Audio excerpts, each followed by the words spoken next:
Baik, sebelum mulai pada hari ini, baiknya doa dulu. Doa dimulai. Doa silakan. Karena saya baru pertama kali masuk di kelas ini ya, belum pada kenal nama saya izin memperkenalkan diri ya. Perkenalkan, saya Alihara Fadia, kalian bisa panggil saya dengan Ibu Alia. Oke, karena saya sudah memperkenalkan diri, selanjutnya saya mau mengabsen ya, biar saya bisa kenal kalian semua. Yang pertama, Denny Dwi Cahya. Hadir, Bu. Hadir. Fauzi Hamedia. Mana? Sakit ya? Oke. Gibra Filkafi. Hadir. Kayla Radin. Sakit juga, Bu. Oh, sakit juga. Yang sakit ya. Adi Saputro. Hadir, Bu.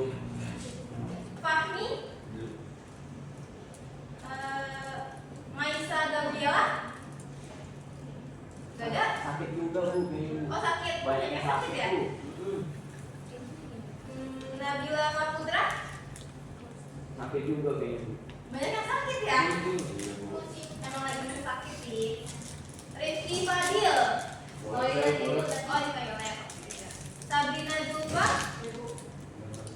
Syawa. Gini.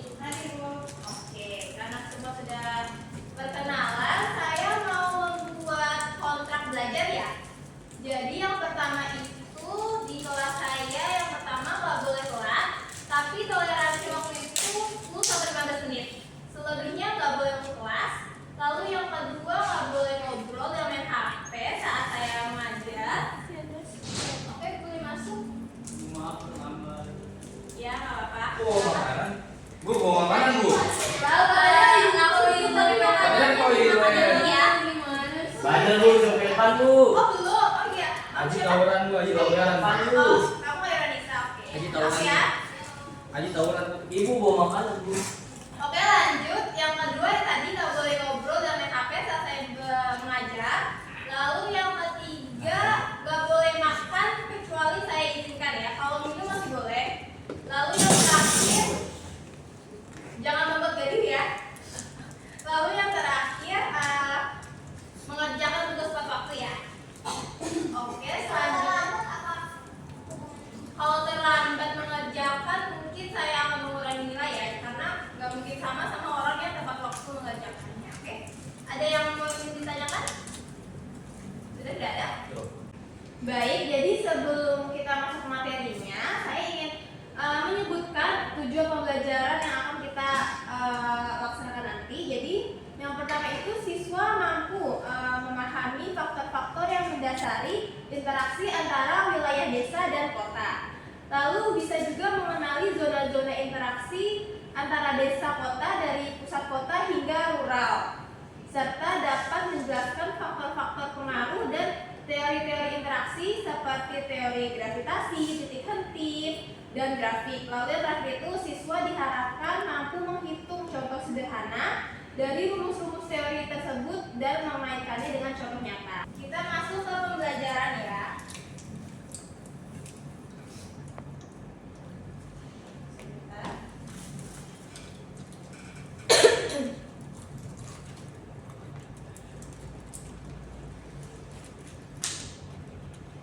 Baik, di sini kita akan belajar mata pelajaran geografi. Salah satunya itu kita akan tentang interaksi desa dan kota.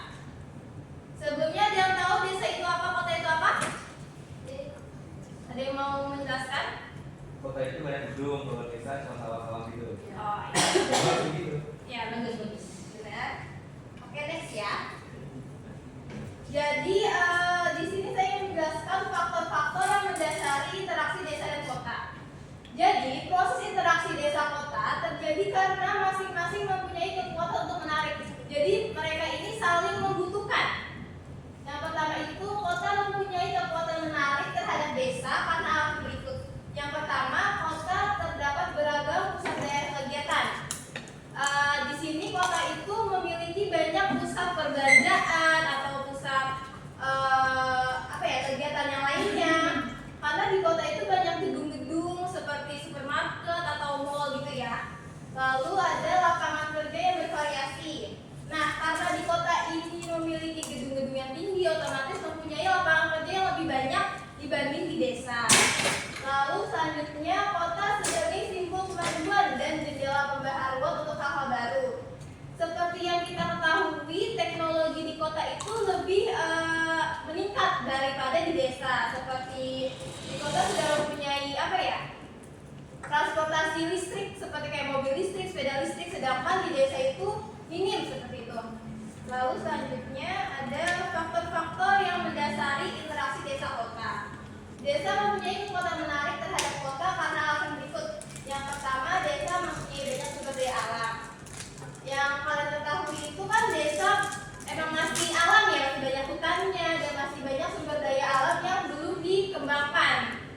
Gitu. Jadi selanjutnya, desa sebagai lumbung serta memberi aneka bahan pangan, bahan rumahan dan aneka bahan mentah industri. Seperti di desa itu kan banyak hutan-hutan ya, jadi kayu-kayunya itu bisa kita manfaatkan sebagai bangunan.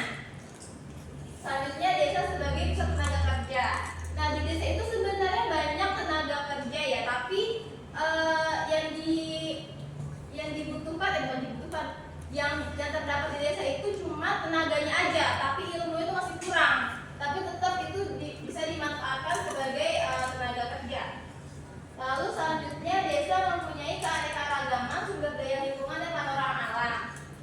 Kalau di desa itu kan banyak seperti kayak wisata alam, pegunungan atau pantai, itu kan bisa menjadi pusat rekreasi bagi orang-orang kota yang mau berlibur ke desa.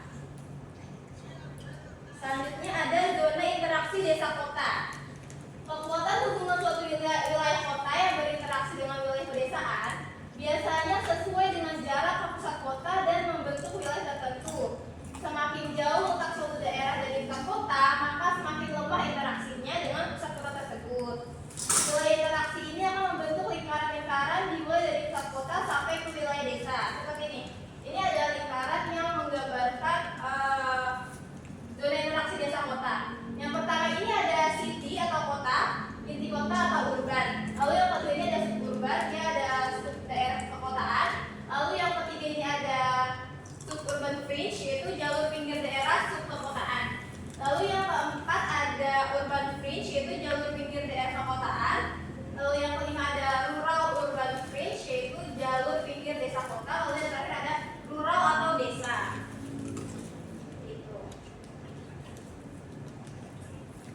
Oke, di sini saya ada ambil gambar dari negara San Francisco.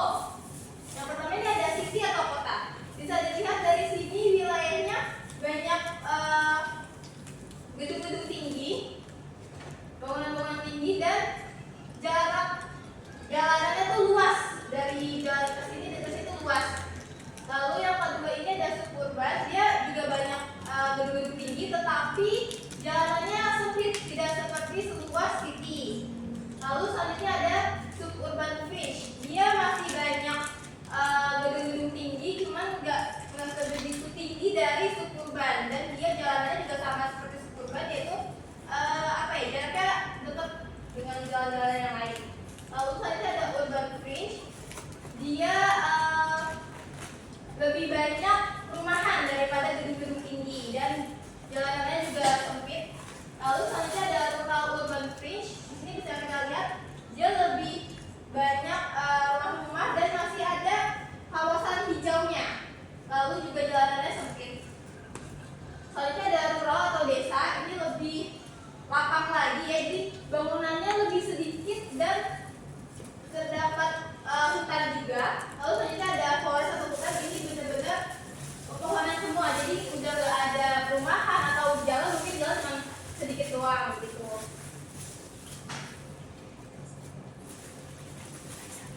Selanjutnya faktor yang mempengaruhi interaksi. Yang pertama adanya wilayah-wilayah yang saling melengkapi. Seperti tadi ya, antara desa dan kota itu saling melengkapi. Jadi di antara kota membutuhkan apa sesuatu yang ada di desa, dan desa juga membutuhkan apa yang ada di kota. Lalu adanya kesempatan berintervensi atau intervening opportunity. Lalu terakhir adanya kemudahan transfer atau pemindahan dalam ruang.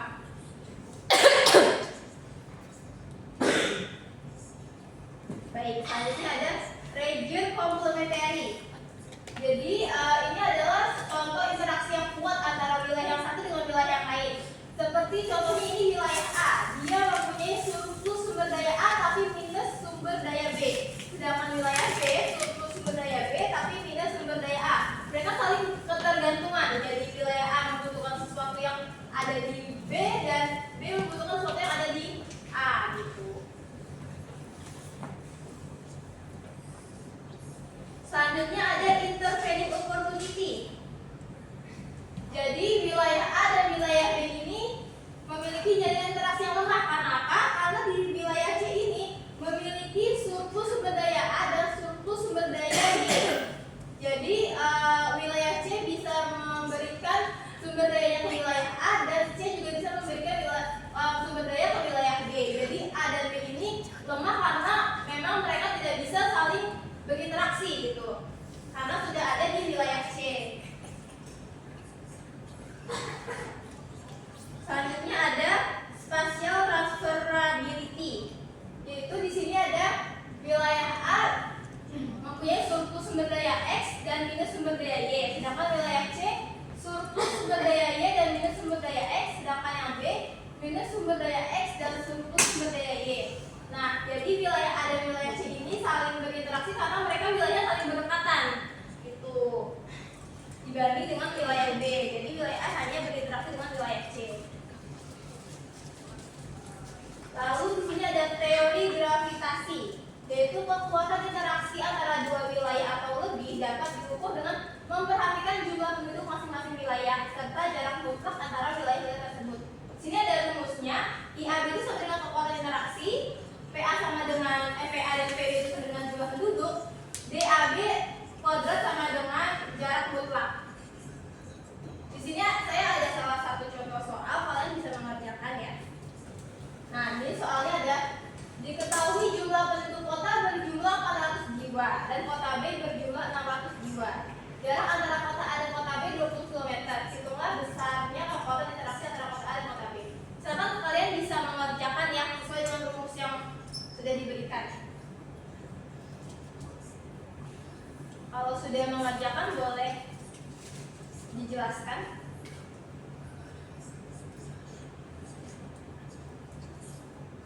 Jadi tadi PAPB itu sama dengan jumlah jiwa dan DAB itu sama dengan jarak antara kota A dan kota B. Seperti ini. Jadi bisa kalian bisa kalian kali 400 dikali 600 sama dengan dibagi jaraknya. Ini sudah ketemu.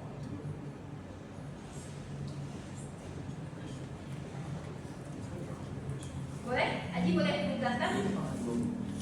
Iya, kakak dua kan?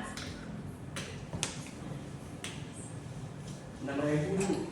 Jawabannya 6.000. Iya. Coba kita cek ya, apakah benar jawabannya. Oke, sedikit lagi ya, ini bagian nolnya ya. Jadi jawabannya itu 400 kali 600 dibagi 20 kuadrat sama dengan 240.000 dibagi 400, hasilnya adalah 600. Lebih sedikit lagi ya, jadi terima kasih sudah menjawab. Selanjutnya ada teori titik henti, memberikan gambaran pola interaksi antara dua wilayah dan memperkirakan penempatan lokasi industri atau layanan sosial tertentu sehingga dapat dijangkau oleh penduduk daerah-daerah tersebut. Di sini ada DAB itu sama dengan titik henti, DAB itu sama dengan jarak mutlak, lalu 1 plus PAPB itu sama dengan jumlah penduduk. Di sini juga ada contoh soalnya. Diketahui jarak kota A dan kota B adalah 60 km. Jumlah penduduk kota A 40.000 jiwa dan kota B 10.000 jiwa. Berapa jarak lokasi titik henti antara kota A dan kota B? Boleh dihitung lagi? Boleh rumusnya ya? Iya, boleh. Ini rumusnya. Jadi tadi jaraknya dibagi 1 tambah jumlah penduduk. Kalau ada yang udah nemu boleh dijawab. Soalnya Soalnya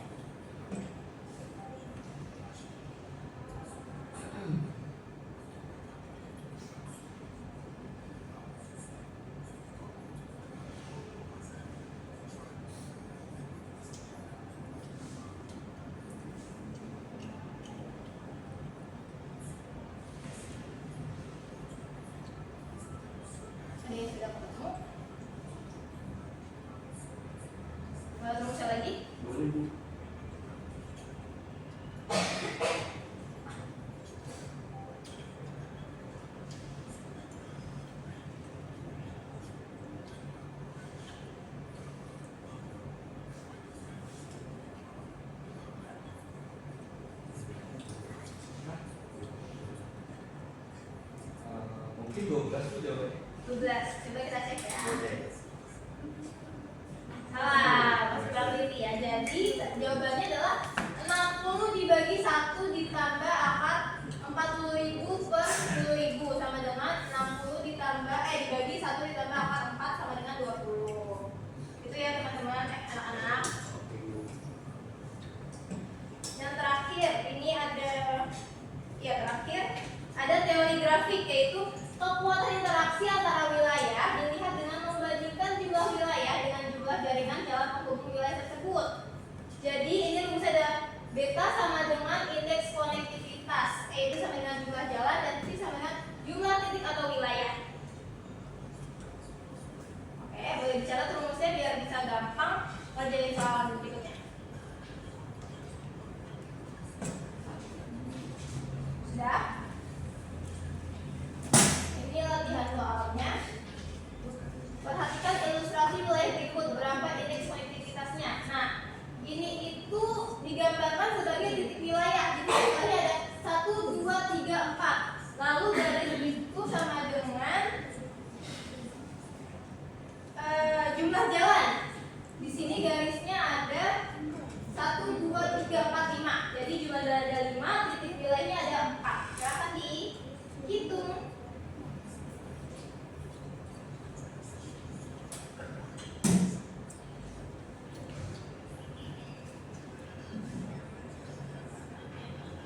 Coba kita cek ya. Benar sekali. Benar. Jadi jawabannya 5 tadi gara-gara jumlah jalannya tadi 5 garis ya ini.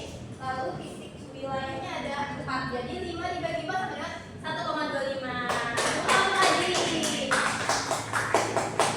Oke, setelah tadi Ibu udah jelasin, jadi Ibu ingin menyimpulkan. Jadi kesimpulannya itu interaksi desa dan kota terjadi karena kekuatan tarik timbal balik, di mana kota menarik dengan pusat kegiatan ekonomi, lapangan kerja beragam, lalu kemajuan teknologi. Sementara desa menyediakan sumber daya alam, bahan pangan, tenaga kerja, serta panorama alam yang menarik untuk penduduk kota. Lalu zona interaksi membentuk lingkaran dari pusat kota melalui suburban, urban fringe hingga rural dengan kekuatan hubungan menurun seiring jarak, seperti terlihat pada contoh yang tadi Ibu jelasin di kota San Francisco. Lalu faktor pengaruh meliputi saling melengkapi dan kemudahan transfer spasial. Sementara teori gravitasi, titik henti, serta grafik mengukur kekuatan interaksi berdasarkan populasi, jarak, dan konektivitas jaringan jalan.